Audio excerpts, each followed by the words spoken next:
Welcome back to New Day Northwest. We all know and love actor and comedian Bill Murray, but did you know that he is one of 9 kids who grew up in a house full of laughter and, as it turns out, a lot of good food too. His brother Andy Murray started his culinary education at the age of 4 and years before he would open his own restaurants.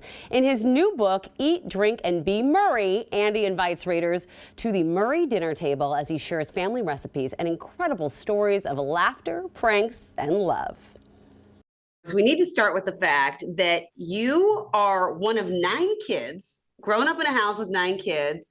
Your brother is actor and comedian Bill Murray. I'm guessing there was a lot of laughter in your home. There was a lot of laughter. There's 6 boys, 3 girls: Edward, Brian, Nancy, Peggy, Billy, Laura, Andy, John, Joel. And the one thing that was demanded of us is Sunday through Thursday, we had to be at the dinner table. So there's 11 people around the dinner table. So yeah, there were a lot of one-liners. There was you were ducking so you didn't get hit by a one-liner. It was great. It sounds like more like a conference table than a dinner table. What size was your dining room table? It was long. It was a drop leaf table that had like 6 different leaves that you could add on. And it was this wide. You mentioned in the book that your love and your skill in cooking come from your mama, and bacon was the first thing she taught you to cook. I need to know more about this. Well, when we had breakfast on the weekend, Saturday and Sunday, my mom was making this big breakfast up, and she realized that I had an interest in, eating bacon for one. But she said, well, maybe you'd like to learn how to make bacon. I said, oh, yeah, I'd like to do that. So when you're not around, I could do it. But yeah, I learned how to make bacon and realized I could eat more bacon than anyone because I was in charge of it. How do you make your bacon? Do you do it in the skillet or do you bake it? I'm still a skillet guy. My restaurants, they do it in the oven. And when I sneak in the back and I smell it, it doesn't make a difference. It's not in the skillet. But when I cook it in a skillet. Okay. All right. Well, I understand there's actually a popular sandwich in the Murray family. And even today it's a favorite, but it's very unique. I've never heard of this before. It is a weird one, but I talked to a friend of mine who's also Irish Catholic, and they said, yeah, we ate that all the time. But it's a peanut butter, mayonnaise, and lettuce sandwich. And it sounds kind of weird. I've got friends who won't be in the same room as mayonnaise. But the flavors all work together. The crunch works with the peanuts and the lettuce, and you need a soft bread. But if I'm making that, any one of my brothers will slide in, push me out of the way, and take it. I feel like your mom may have come up with that when she was pregnant with one of the 9 children, maybe. My mother came up with it because we came home from school at 3 o'clock. Dad didn't get back home till 6, and between 3 and 6, she had 9 kids were hungry. And so there was like 10 loaves of bread and said, here, make yourself a sandwich. That'll hold you till dinner. That's smart. It is smart. All right. Well, I'm counting my blessings that you aren't making that for me today, but you are making something else. First of all, the red radish spread. The red radish spread, which is, I don't know if you can see it. I've never done this on Zoom like this, but it was based, you always have a relish tray at the table, with your pickles and your olives and radishes, whatever. Most of my family, we all went for the black olives. My brother Brian went for the radishes. And so we came up with this idea of this radish spread. It's quite simple. It's 5 ingredients or less. It's cream cheese, it's butter, it's radishes, and some scallions. That's it. And it's wonderful. It's not strong, peppery like radishes. It's a real smooth flavor. I love the idea of that. It's so funny because I feel like the relish tray has fallen out of favor, but to me, it's not a holiday if you don't have cocktail onions, little mini pickles, and olives on a tray, right? No, black olives, I still buy black olives. What am I supposed to put on my fingers if I don't have black olives at the ready? Exactly. You know exactly what I'm talking about. Right?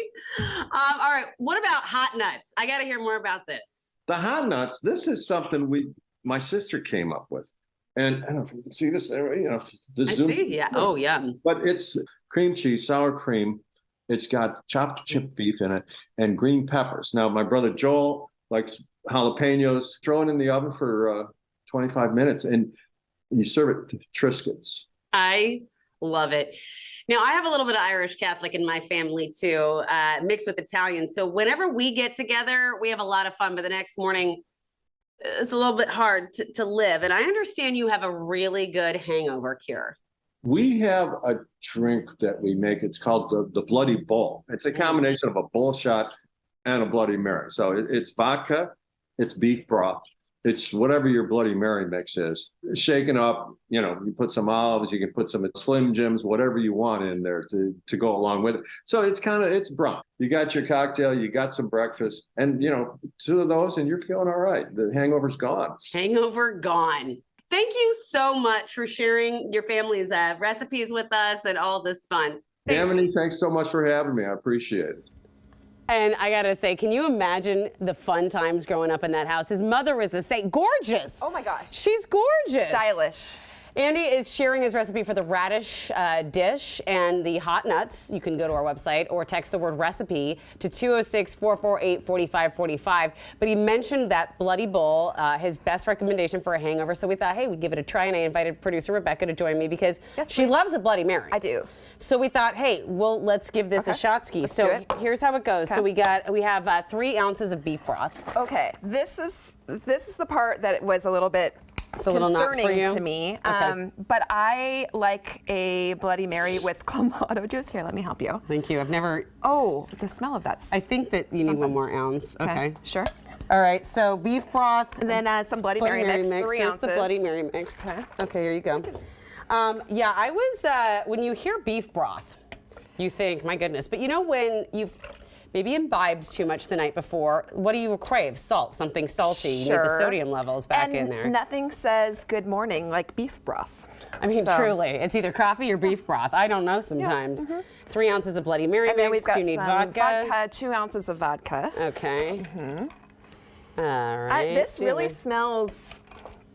This is a smell. This is a smell. Yeah. 1 tablespoon Worcestershire. Yes, that's essential in a good Bloody Mary. That is true. Okay, here's your vodka. I'll trade Thank you.